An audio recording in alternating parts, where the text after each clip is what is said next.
You could set your. I can set my mug down. What do you even drink in there? Because I know you're not much of a coffee person, right? It's hot chocolate. It's hot chocolate. It's a cold day outside. I needed something, and for what I started trying to switch to tea because I thought, okay, this is a little healthier. I mean, English breakfast tea. I mean, the Gambit, the mint tea. Gambit. The stretching the Gambit. Have you ever known? Oh, is that the brand Gambit? Gambit tea. That sounds awesome. It's kind of it's based off the X-Men character. It explodes inside of you. It's That's really incredible. Fantastic. Yeah.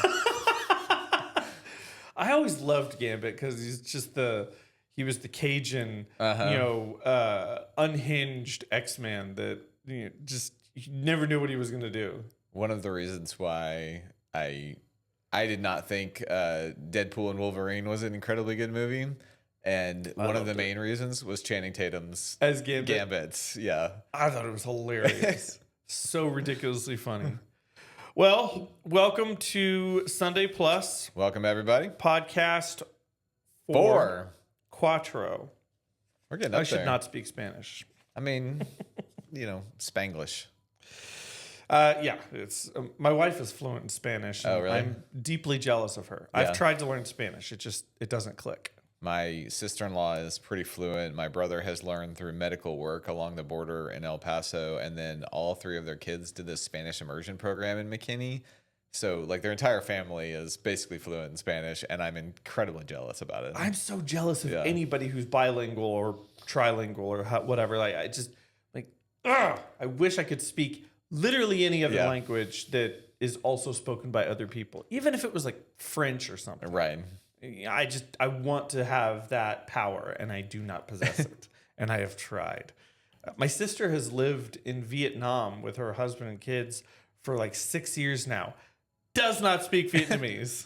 I think it's something in my family's DNA. Our brains, and my sister is a PhD level academic person. Just can't even pick it up. Can't pick it up. That's, language. They talk about the gift of languages, I suppose. I don't possess it. Neither does anybody else in my family that I'm aware of. Yeah. Weirdly enough, when I go into if I were to go down to Reynosa, Mexico right now or something like that, I would be able to navigate and converse and manage. More than me. As soon as I came back, I would have no idea what to do. Yeah. It's like this immersion thing that takes over. But sitting here right now, you ask me to form a sentence and be like, La Mesa es beautiful or something like. That's fantastic. Okay, so we are. Was this the last week or is next week the last week? Next week is the last week. Right. Yeah. So we're getting close to the end of the Jesus Pieces series, and like always, there were just tons of candy references, and I'm nothing but consistent. You are very consistent about talking about the candy and talking about going to get the king size candy bars. That was. It's funny because I also remember where the best house was to go. It's like, oh, go to this house. They throw down. It was actually my mom who tended to remember which house is the one that gives out the good candy because she would make sure we would go by there. I was just along for the ride in that way. What's nuts is one of my youngest daughter's friends, her parents they've got like a 6-foot table lined with candy bars meticulously organized that are a full size action. And we live in a pretty popular neighborhood. They live on the other side of the neighborhood from us and a little bit tucked in a corner. And at the end of the night, they have just copious amounts of candy left. Of course. And I was thinking, kids these days, I guess, just don't know how to trick or treat well. Because you go by that house 4 or 5 times, they're desperate. I mean, they usually text us and are like, hey, we've got more than we need. Please drive over here. That's hilarious. Yeah.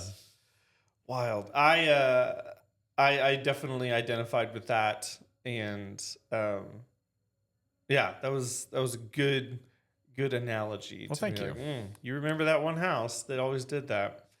So there were a few things that I wrote down. I want to actually start with this last one, and it was something that Randy said in the video, and I it was heard so good, by the way. It's so good. Yeah, and I heard it a couple times, and it was something that I can honestly say I've never thought of, and the more I pondered on it, I was blown away by it.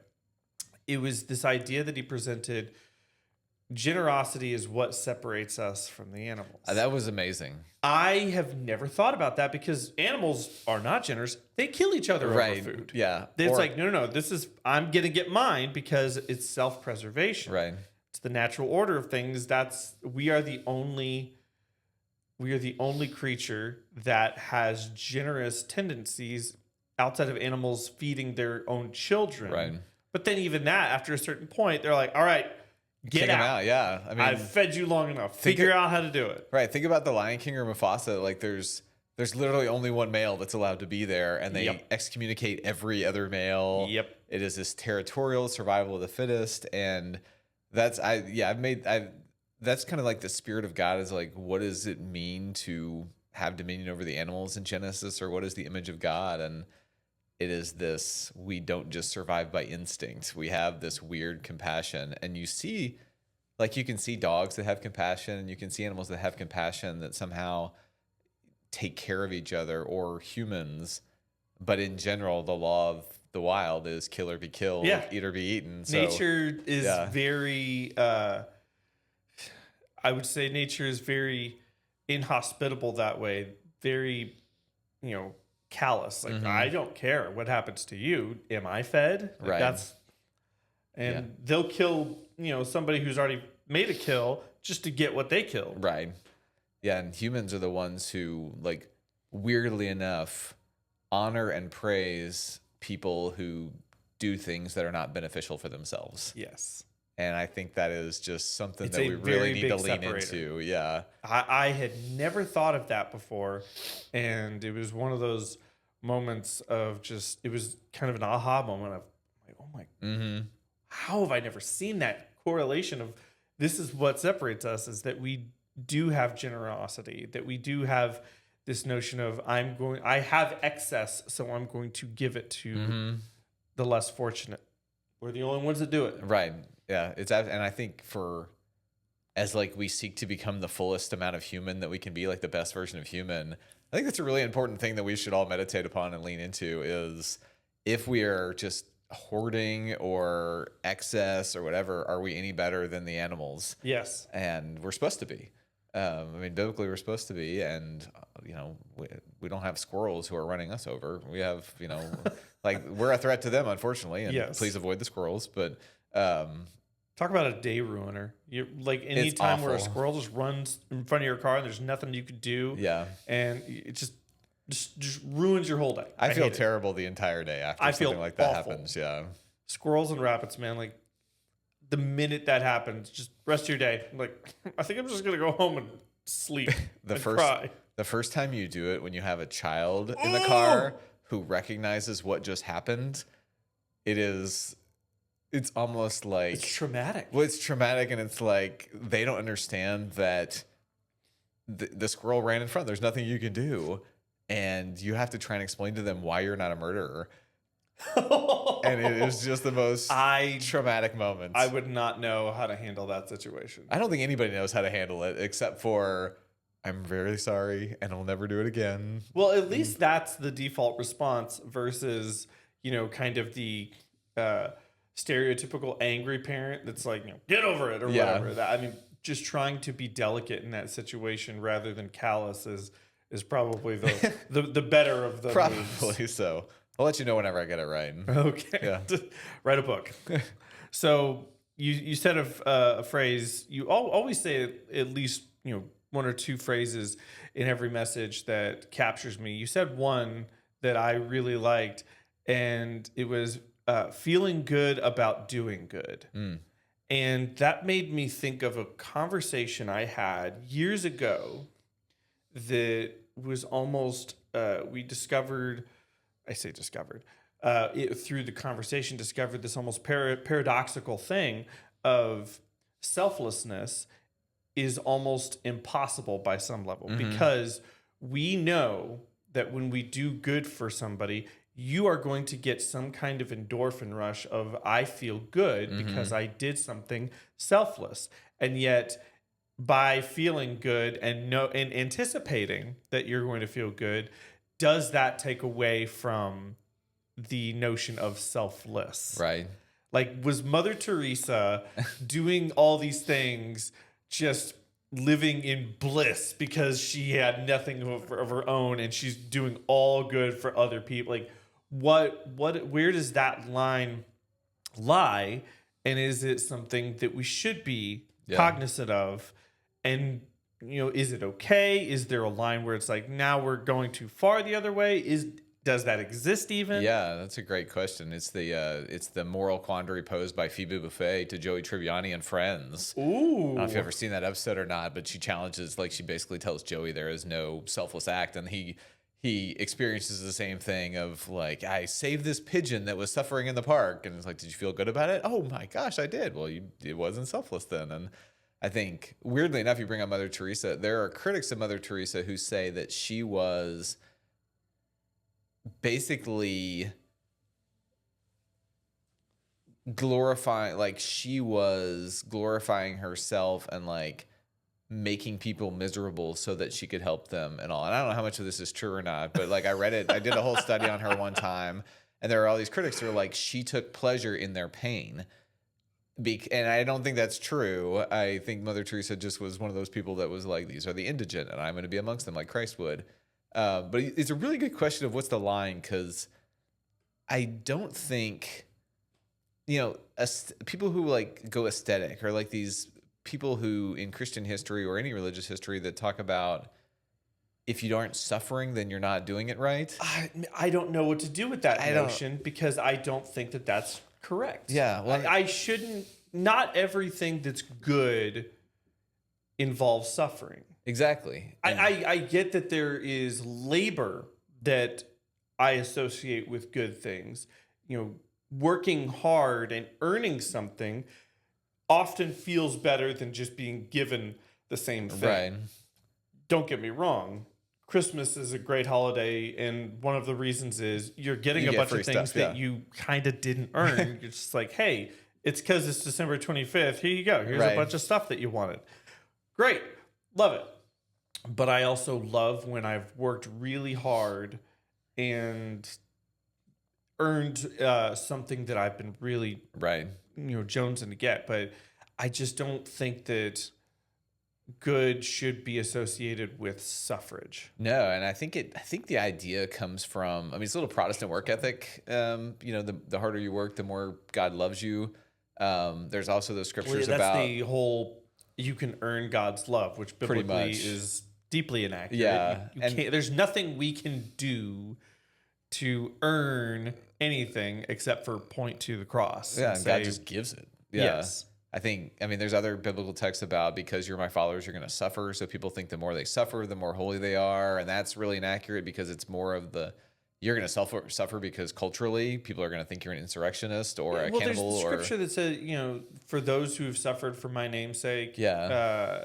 And I think that the way that I remember that scripture contextually, I think that's more referring to, if you are suffering for my name, don't worry. There is a benefit to that. Yeah. So don't feel like there's no gain out of this, or reminding them it's okay to suffer sometimes. Right. Well, and contextually, if you live in the Roman Empire and you're going to be professing the name of Christ, you're going to be crucified, but it's worth it, right? And we don't really have that in America. Have that. But if you live in a culture of excess and you're out trying to give away your family's inheritance, and your rest of your family is really upset about that, that could be considered suffering for Christ. But I think from your, I tell people sometimes, Jesus died on the cross so you don't have to. And I think it goes along the same lines. Like, we're not continuously just supposed to live in misery in order to appease God. What? I think, I'm not allowed to be miserable all the time and wave that banner over my head. And if you feel good about, I think, I can't remember who he talks about, but there's an atonement theory called recapitulation.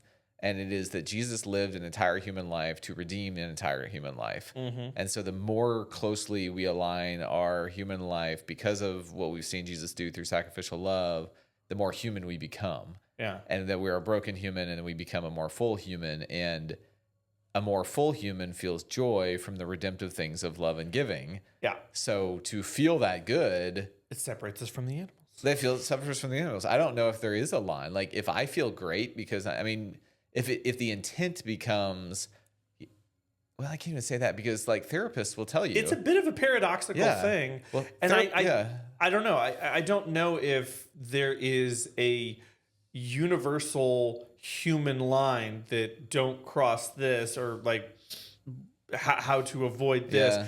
I think it's individualistic. It's a one size fits one, not a one size fits all situation where you should. I think probably a healthier perspective is you should try and look for that line sometimes. Right. I think there is. See if you can find one within yourself, because maybe if you can, that would be a really cool place to be, because it goes back to that idea that yes, nothing in theory based on how human emotions work, nothing is truly selfless, because you do something that's not for you, but you feel good. So there is benefit to it, to you as a person. But in the question of, is there a point where you're only doing it for these, try it. Well, see if you can find that. I think it's the difference between intention versus attention. And because like I was going to say, so therapists will tell people who are depressed, go sign up and serve a meal to the homeless because you matter in that moment, and it'll help, and the more you do it, the more you feel good. And so I think having an intention, like I want to feel good, so I'm going to go serve people, is a lot better than I want to feel good, so I'm going to go drink a fifth of whiskey. Yeah.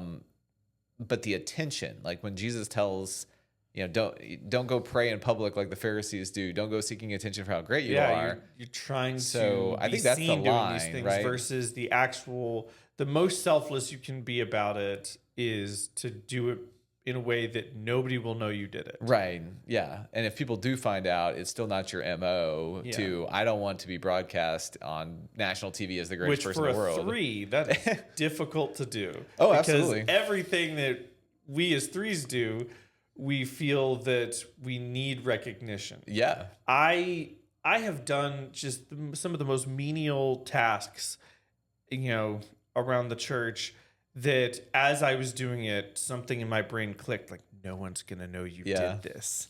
And people should know that you worked so hard for That's right. Let me put this in a more public place. I know. I have to shut my brain up in those moments, because I do realize this is just part of your job, dum-dum. Like, nobody cares. As long as you're getting your job done, people don't need to know every little detail, even if, like, maybe this part of your job sucks a little more because you have to work a little harder and nobody's going to see it. And that's just my stupid 3 brain telling me that, no, people they must know. And that's one of the things that drives me nuts about my inherent personality, is that it's so hard for me to do something that I feel took so much effort and no one's going to see it. Yeah. It's difficult. I'm trying to remember if this was, I think it was when I first got back to Texas, there was another clergy person that every time they did a hospital visit, they would take a selfie with the person they visited in the hospital. And the intent behind it, I think, was, look how caring your church is, look how your pastor was. And I remember thinking, oh, okay, maybe this is a good idea.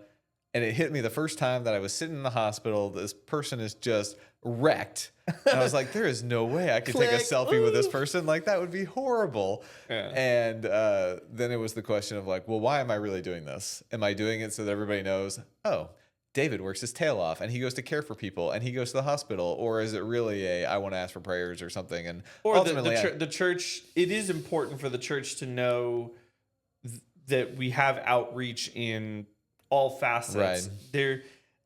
I would say that there is a right way to take that selfie. Yeah.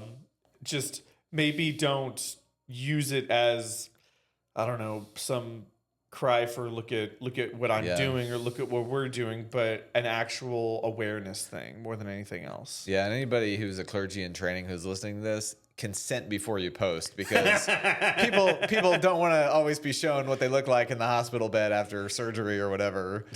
I mean, Hey, no, I just got out of a 8-hour surgery and I looked like garbage and I have all these bandages over my face. Right. But yeah, let's go. I've got this scar that runs all the way down the length of my face, and please post that for everybody to see. Yeah. So speaking of clergy, you also mentioned rock star preachers. Yeah. So when you talked about that, I started kind of thinking about when I was on the up and up, and I was very young in my church career, and just looking to all these rock star preachers that were also just big deal in our world. Mm-hmm.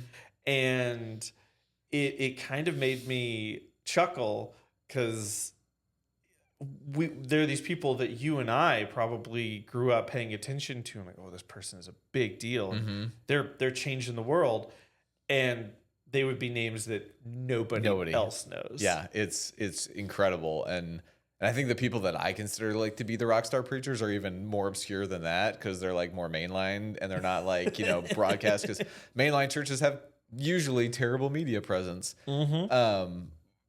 Yeah, it's so fast. I remember, Adam Hamilton's giant name in United Methodism. Love Adam Hamilton. Could not speak highly enough. If I ever met him, I'd be... Whoa. So I met him twice, and what was amazing is I was his handler for annual conference when he came to speak at annual conference, because I was running annual conference. And the next time he came for a book signing, and so I took my book and I went, and he looked at me and he goes, "Oh, David, it's really great to see you again." Whoa! And I guess this was the third time I met him, because I met him during a young clergy thing at one point, and it was just that was a mind blown fanboy moment.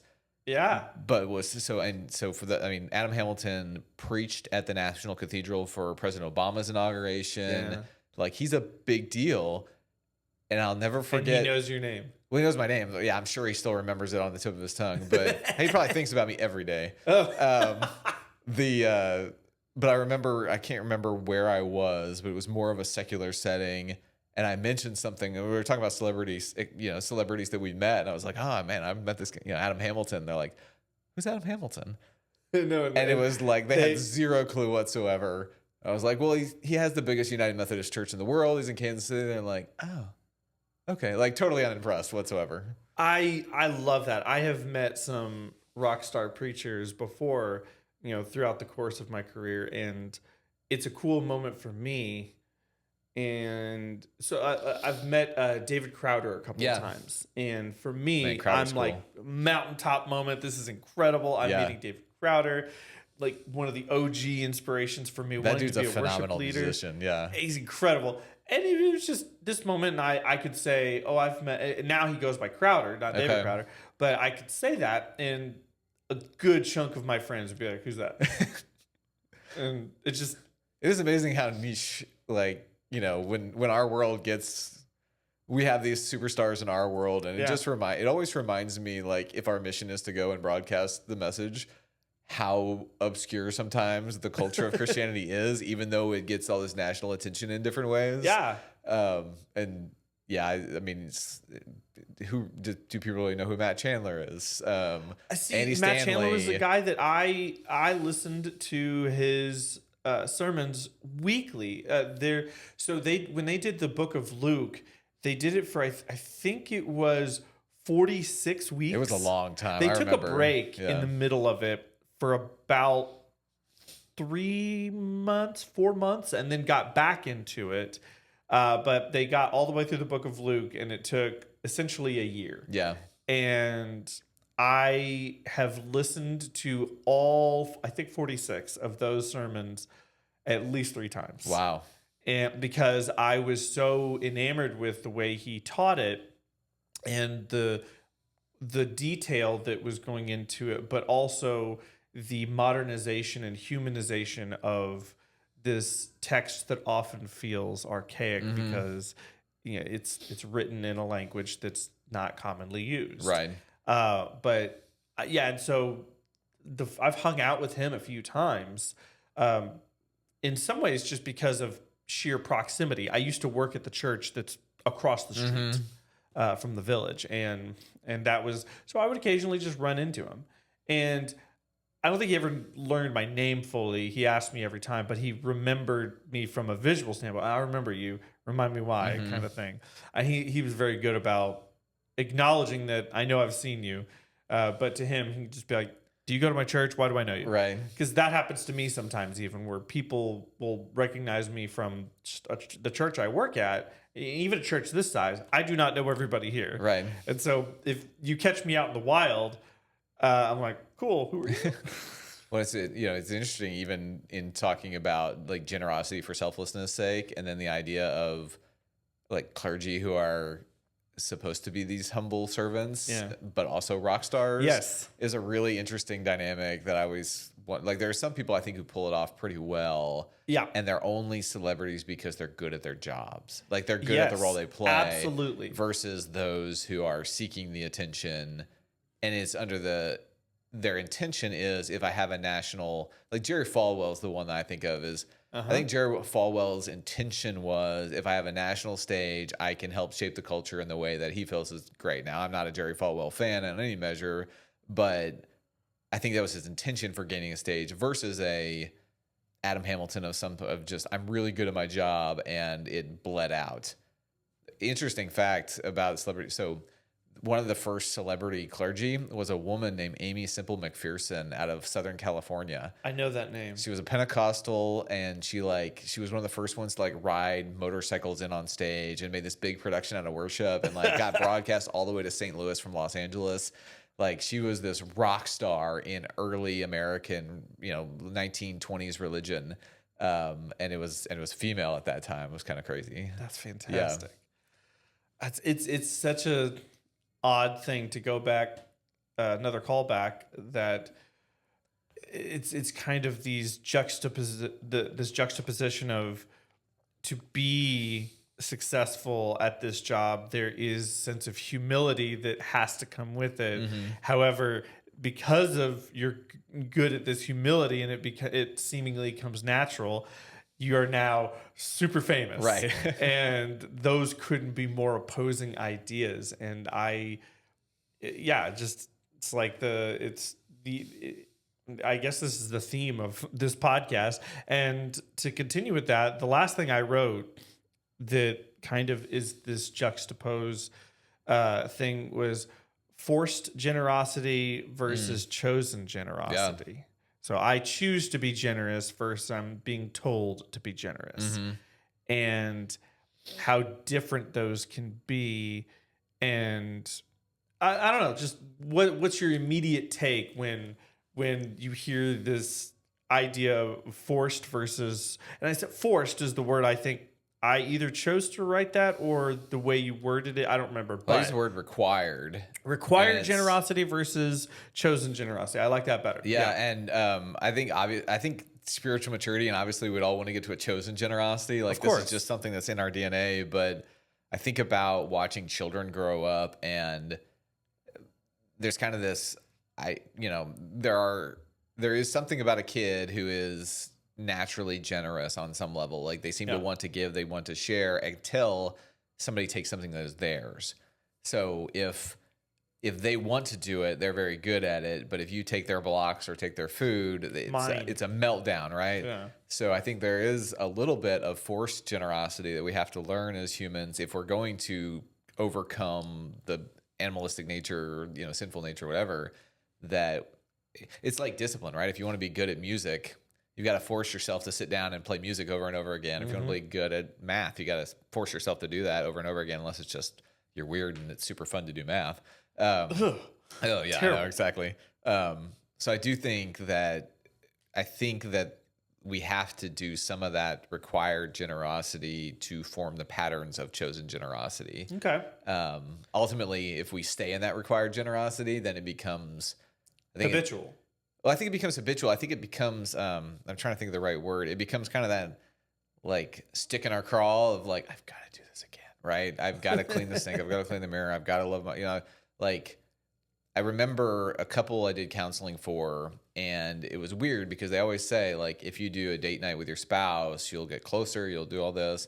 And I remember the husband saying, like, I have done everything. I have taken her on a date every month. I have done everything that's required of me. And it was very sounds like you really nailed it there, buddy. Right. And it was it's on the schedule. And there are certain things you have to make routine in relationship, marriage, church, God, whatever, because we get so busy and all. But the date night became, it's on the calendar. We're going to do it. I don't want to do it, but I'm going to do it. And so there was no chosenness about it, which obviously if you went on a date with your wife and you both didn't want to be there, it's not the most emotionally connecting moment that you can have. Maybe the problem stems somewhere else. Maybe so, yeah. So I think if we stay in that required state of anything, there's only so much that can be required of us before we break. Oh yeah, we all have our spot where it's like, okay, I can't go any further. I get that, and I one of the things that's so occasionally difficult with that for me was, I remember when I was young, and and maybe this is the three in me. Tell me if you think this is the case, but I remember if I chose to clean my room one day, it's like, I'm going to clean my room. Nobody had to ask me to clean my room. I'm doing it. I'm working hard. And then if my mom walks in and goes, John, I need you to clean your room, while I'm halfway through it, I am immediately like, I don't want to do it anymore. I'm mad. I don't even want to do it now. Right. And it's partially, I think it's because they're like, I wanted it to be my idea. Yeah, exactly. To show that I took the initiative, and now I'm just being obedient. Right. And yeah, no, I think that is the transformation we all want to get to. And I think that's where the attention of generosity comes into, is when somebody recognizes something that I chose to do, it reinforces I did it for recognition versus... No, I was thinking the other thing of when somebody recognizes that I chose to do it, it reinforces the good behavior. Oh, sure, it can. It certainly does lead down the dark road of attention grabbing. Yeah. But if that's how you're grabbing attention, by doing good things all the time. Right. Like I said earlier on, I would love to see if I could find that line where I'm only doing things for the attention, even though they're all good things, and finding that paradoxical place of, is this no longer good? Because it's just an act of self-obsession or narcissistic, I'm going to do selfless things for myself. Right. So let me ask you, so if you were the recipient of required generosity, that was, let's say it's our leadership board does an annual gift on your work anniversary or something, and it's a calendar thing. They want to do it, but it just comes around, and it's not like oh, hey, we remember this is John's work anniversary, we want to do this. If you are a recipient of required generosity, does it mean less, or are you grateful that they feel like it's a requirement, like they feel like it's worth putting on the schedule? That's a great question. I will say that, because we all have a birthday every year. Yeah. And birthdays are different than Christmas because it is about the person whose birthday it is. Where Christmas, it's a joint celebration. We're all celebrating together. And I do think that there is a difference when the generosity almost feels more random, or this act of selflessness. I did this thing for you because I love you. There was no preemptive, I needed to do this for some reason. That, I think that probably does feel better. And that goes back to the creating good habits of being selfless and generous. And then eventually they start happening naturally. And you seek to do these good deeds without being told to do them. I think that's probably the place that we're all looking for. But yeah, I do think that it feels better when, if there feels like some sense of, that's not the right word. I was going to say authenticity, but like when my wife does something nice for me for my birthday, that's beautifully authentic coming from her. There's just something set up that is established, my birthday, where it's like, oh, there's a reason to do this. But when there's no reason and she just says, let's go out on a date. I like this. Yeah, I think maybe it's the feeling seen. Like, I think you can be generous with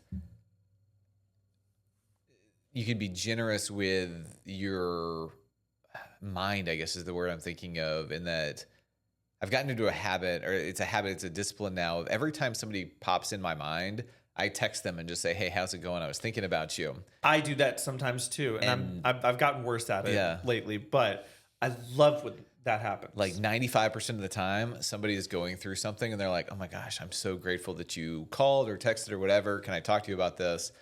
And that's some serendipitous stuff, man. It's really serendipitous. I think there is a lot of serendipity to it, wildly, but I think there's also this generosity of, I have so much to do and so many people around me. It could be very easy to not do it. And it usually takes up more time on some level. Of course. But instead of me saying, hey, I called you because you're on my rounds, it was, I thought about you, right? And to be organically thought about you. Yeah, to be thought of and seen and understood. I think that's what every human's looking for. It feels, it's like, oh, it's this person that I am actually friends with, and we don't see each other nearly as much as we used to for reasons of life. And then when, they cross my mind, I open up and establish hey, I honor the fact that we went through a lot of life together, and life has sent us in different directions, but you still cross my mind. Oh, what a good feeling to be seen in that moment. Like you said, 95% of the time, which that tends to be my experience with that as well. When I reach out to somebody I haven't talked to in forever, they're typically going through something. Yeah, I think it's just we're all almost always going through something. That's true too. And we have moments where everything just seems kind of fine. Right. But I love those moments when I feel that call to go, oh, I'm going to call my buddy Taylor. I haven't talked to him in 6 months, and that's technically both of our fault, but I'm going to take, personal responsibility and reach out to him, because I'm going to say it's on me that I didn't call him, because I clearly am the one who thinks about these things, because we're not all wired to do that. Right. Well, I like to think that, I think that's the work of the Holy Spirit. I mean, I agree. I think it is one that just puts those thoughts in our mind. And whenever someone says, I've never heard from God, it's like, well, when's the last spontaneous thought you had that you just can't explain? But I think that's also like the understanding of generosity. I mean, when we talk about during stewardship time, which again, I know you hate that word, but we talk about it when we're estimating our giving to the church. It's always, generosity is always associated with money, and I think it's more of a lifestyle and a mindset. I think it is. That was the word I chose when you said what word what word would you use in the first podcast? I was like, money. I mean, it's just because that's when we think of generosity, yes, with some people, money isn't really the issue. It's their time that they're generous, or their affection, or their affection. It's the thing that that they have maybe an abundance of, or they have the least amount available, and so when they are giving that, it means the most. Right. And I like that. I think that there's something to that, but coming down to us being in this season of generosity, first issue of challenge: call somebody you haven't talked to in a while. Yes, absolutely.